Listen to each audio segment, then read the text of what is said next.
बच्चों में आज आपको व्यक्तित्व के विषय में बताऊंगा। आज के युग में व्यक्तित्व के विषय में अनेक धारणाएं प्रचलित हैं। सामान्यतः व्यक्तित्व का अभिप्राय व्यक्ति के बाह्य रंग रूप तथा शारीरिक गठन आदि को माना जाता है। यह व्यक्तित्व का मात्र एक अंग है। मनोवैज्ञानिक दृष्टिकोण से व्यक्तित्व के समस्त व्यवहार का आईना है, जिसकी अभिव्यक्ति व्यक्ति के आचार विचार व्यवहार क्रियाओं एवं उनकी गतिविधियों द्वारा होता है।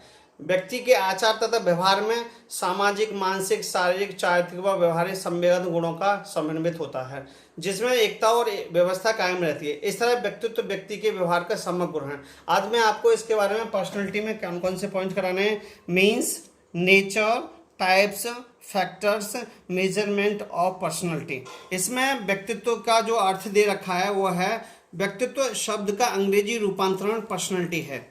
अंग्रेजी के पर्सनैलिटी शब्द की उत्पत्ति लैटिन भाषा के पर्सोना से हुई मानी जाती है, जिसका अभिप्राय नकली चेहरा, मुखौटा या मास्क है। पर्सोना शब्द का अभिप्राय उस पहनावे या वेशभूषा से है जिसे पहनकर नाटक के पात्र रंगमंच पर किसी अन्य व्यक्ति का अभिनय करते थे। इसमें डेफिनेशन जो दे रखी है वो वुडवर्थ ने कहा है, personality is the total quality of an individual's behaviour. मतलब व्यक्तित्व व्यक्ति के व्यवहार की एक समग्र विशेषता है। दूसरा, बार्टसन ने कहा है, personality is everything that we do. हम जो कुछ करते हैं वही व्यक्तित्व है। किलफोर्ड ने बहुत प्यारी डेफिनेशन दी है, personality is an integrated pattern of traits.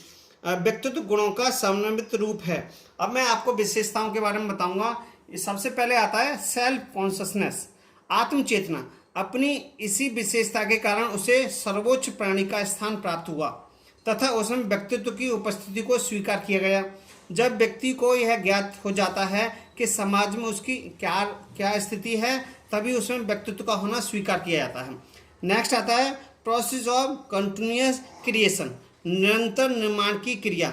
व्यक्तित्व हमेशा निर्माण की प्रक्रिया में संलग्न रहता है, अर्थात उसके विकास में निरंतरता पाई जाती है। उसके विकास में कभी स्थिरता नहीं होती है। जैसे जैसे व्यक्ति के विचारों, अनुभवों तथा कार्यों में परिवर्तन होता है, जैसे जैसे व्यक्ति के स्वरूप में भी परिवर्तन होता जाता है। नेक्स्ट आता है फिजिकल एंड मेंटल हेल्थ, शारीरिक व मानसिक स्वास्थ्य। मनुष्य एक मानसिक प्राणी है। उसके अच्छे व्यक्तित्व के लिए अच्छे शारीरिक व मानसिक स्वास्थ्य का होना जरूरी है। जैसे कि अरस्तु ने कहा, स्वस्थ शरीर में स्वस्थ मस्तिष्क निवास करता है। इसमें आगे दे रखा है, शारीरिक और मानसिक स्वास्थ्य सही न होने पर उसके व्यक्तित्व का पूर्ण विकास नहीं हो सकता है। नेक्स्ट आता है स्ट्रॉन्ग विल पावर, दृढ़ इच्छा शक्ति।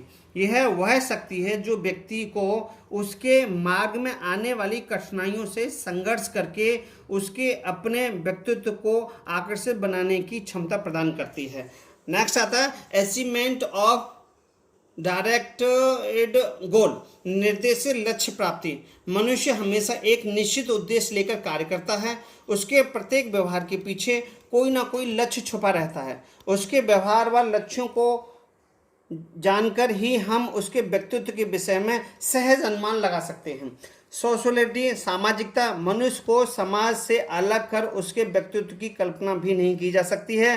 मनुष्य समाज में रहते हुए जब अन्य व्यक्तियों के संपर्क में आकर क्रियाएं या अंत्यक्रिया करता है तो उसमें आत्मचेतना एवं व्यक्तित्व का विकास होता है। नेक्स्ट आता है कोऑर्डिनेशन, सामंजस्य। व्यक्ति को केवल बाह्य वातावरण से ही नहीं बल्कि अपने व्यक्तिगत जीवन से भी सामंजस्य स्थापित करना होता है। जब व्यक्ति सामंजस्य स्थापित करता है तो उसके व्यवहार में परिवर्तन हो जाता है। यही कारण है कि चोर, डॉक्टर, चपरासी, इन सब के व्यवहार में क्रमशः अंतर पाया जाता है। लास्ट में आता है इंटीग्रेशन, एकीकरण। एकीकरण का तात्पर्य व्यक्तित्व के एकीकरण से है। जिस प्रकार व्यक्ति के शरीर का कोई अंग अकेले कार्य नहीं करता है, उसी प्रकार व्यक्तित्व का कोई तत्व अकेले कार्य नहीं कर सकता है।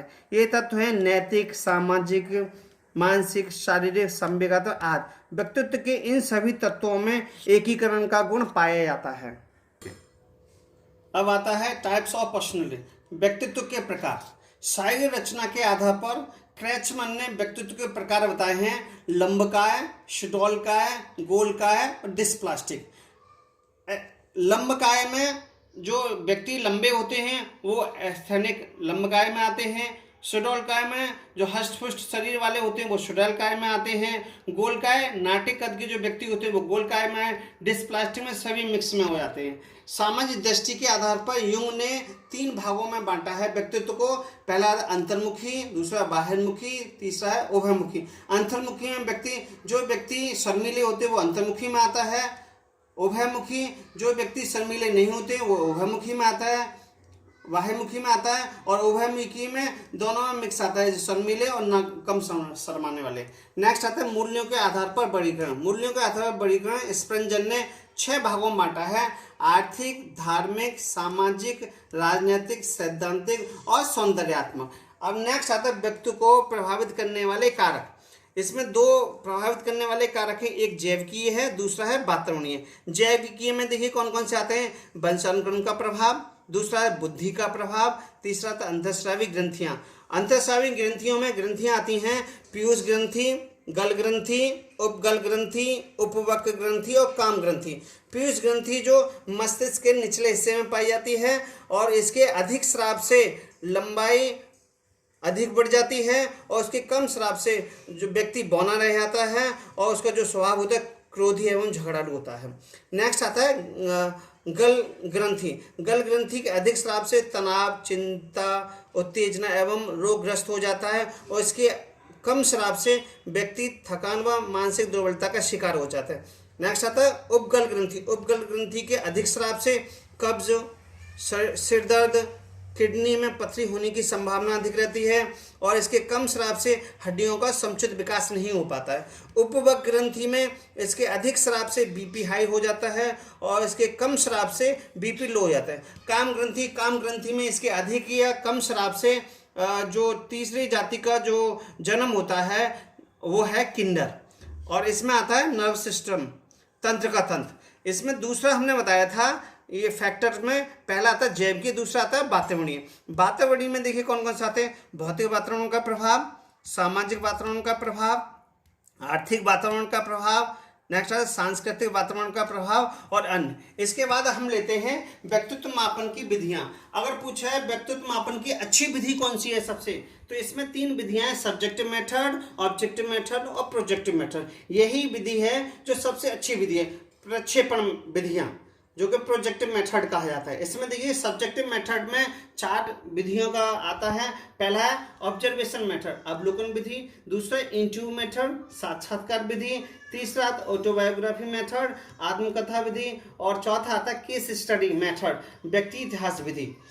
ऑब्जेक्टिव मेथड में वस्तुनिष्ठ विधियों में भी 4 आते हैं। इसमें पहला है कंट्रोल ऑब्जर्वेशन मेथड, नियंत्रण निरीक्षण विधि, दूसरा आता है रेटिंग स्केल मेथड, श्रेणी मापने, तीसरा आता है सिचुएशन टेस्ट मेथड, परिस्थिति परीक्षण विधि और चौथा आता है क्वेश्चनेयर मेथड, प्रश्नावली विधि। प्रश्नावली विधि 4 प्रकार की होती है, खुली प्रश्नावली, बंद प्रश्नावली, सचित्र प्रश्नावली और मिश्रित प्रश्नावली। अब आते हैं प्रोजेक्टिव विधि जो कि सबसे अच्छी विधि होती है। इसके द्वारा व्यक्ति के व्यक्तित्व का सही तरह से मूल्यांकन किया जा सकता है। पहला इसमें आता है शब्द साहचर्य परीक्षण, दूसरा आता है चित्र साहचर्य परीक्षण, रचना परीक्षण, क्रम या चयन परीक्षण, अभिव्यक्ति परीक्षण और आता है रोडसा का शाही धब्बा परीक्षण जिसमें 10 कार्ड होते हैं और यह रोडसा ने 1921 में इसका प्रतिपादन किया था। नेक्स्ट आता है TAT, थीमेटिक एप्रिसिएशन टेस्ट, जिसमें के 30 कार्ड होते हैं, एक कार्ड ब्लैंक होता है जिसे TAT शॉर्ट में बोला जाता है। 1935 में मुरे एंड मॉर्गन ने इसका प्रतिपादन किया गया था। हिंदी में प्रासंगिक अंतर्बोध परीक्षण कहा जाता है और लास्ट में आता है बालक अंतर्बोध परीक्षण जिसे चिल्ड्रन एप्रिसिएशन टेस्ट कहा जाता है, इसे शॉर्ट में CAT, जो कि लियोपोल्ड बेलक ने 1948 में इसका प्रतिपादन किया था। धन्यवाद बच्चों। अगर मेरा वीडियो आपको पसंद आया हो तो लाइक कीजिए, सब्सक्राइब कीजिए और अपने दोस्तों को सेंड कीजिए। धन्यवाद।